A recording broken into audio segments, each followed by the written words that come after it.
হরে কৃষ্ণ, রাধে রাধে। তোমাদের সকলকে স্বাগত জানাই আজকের ভিডিওতে।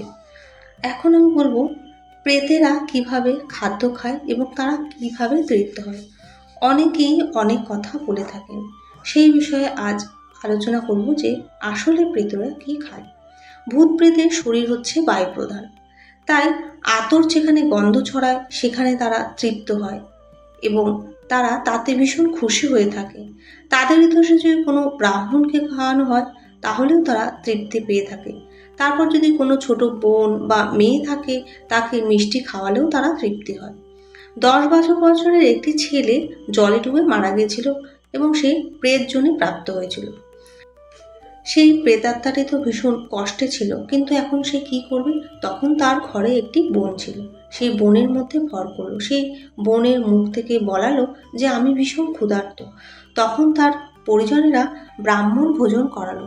ব্রাহ্মণ যখন খেতে থাকলো, মুখ চর্বণ করতে থাকলো, তখন ঘরে বসে থাকা বোনটিও মুখ চর্বণ করলো। ব্রাহ্মণের ভোজন শেষ হলে প্রেতটি তার বোনের মুখ দিয়ে বলালো যে আমি তৃপ্তি হয়েছি। সুতরাং প্রেতাত্মার নামে যদি শুদ্ধ ব্রাহ্মণকে খাওয়ানো যায় তাহলে পেটটির উদ্দেশ্য সিদ্ধ হয়। কাছে একটি পুকুর ছিল, সেখানে নদী জল বয়ে গেল, কিন্তু সেই জল প্রেতাত্মারা খেতে পারত না, তারা পিপাসার্থই থেকে যেত।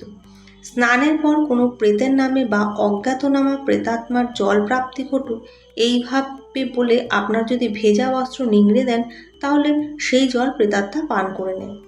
শৌচের অবশিষ্ট জল যদি কোনো কাটা গাছে বা শ্যাওড়া গাছে ঢেলে দেওয়া হয় সেই জলও প্রেতাত্মা নেয়। আমি এখানে তুলসী দাসের কথা আলোচনা করছি। তুলসী দাস প্রত্যেক দিন শৌচে যেতেন। প্রতিদিন ফেরার সময় যে অবশিষ্ট জলটি থাকত সেটি একটি কাটা গাছে ছেলে দিতেন। ওই গাছে একটি প্রেত বাস করত যে ওই অশুদ্ধ জল পান করত। একদিন সেই প্রেতটি তুলসী দাসের সামনে হাজির হয়ে বলল, আমি পিপাসায় কাতর হয়ে মরে যাচ্ছিলাম, তোমার জলে এখন আমি অত্যন্ত তৃপ্ত হয়েছি, তুমি আমার কাছে যা নিতে চাও চেয়ে নাও। তুলসীদাস মহারাজ ভগবত দর্শনের একান্ত আগ্রহ হয়েছিল, তাই তিনি বললেন, আমাকে ভগবান রামের দর্শন পাইয়ে দেবে? প্রেতটি বলল, দর্শন তো আমি করাতে পারবো না, তবে তার উপায় আমি বলতে পারবো। তুলসীদাস বললেন, ঠিক আছে, তাই বলো। সে বলল, এই স্থানে রাত্রে রামায়ণী কথা হয়, সেই কথা শোনার জন্য হনুমান, তুমি তার পা ধরে থেকো, তিনি তোমাকে ভগবত দর্শন করিয়ে দেবে। তুলসীদাস বললেন, সেখানে তো নিশ্চয় অনেক লোক আসে, তার মধ্যে হনুমানজিকে কিভাবে চিনব? প্রেতটি বলল, হনুমানজি কুষ্ঠিরোগীর রূপ ধরে আসে এবং অত্যন্ত ময়লা কুচকানো কাপড় পরে আসেন এবং কথা সমাপ্ত হলে সকলে চলে যাওয়ার পর তিনি চলে যান। তুলসীদাস প্রেতের কথা মতো কাজ করলেন এবং তাতে তার হনুমানের দর্শন হলো এবং হনুমান ভগবান রামেরও দর্শন পাইয়ে দিল।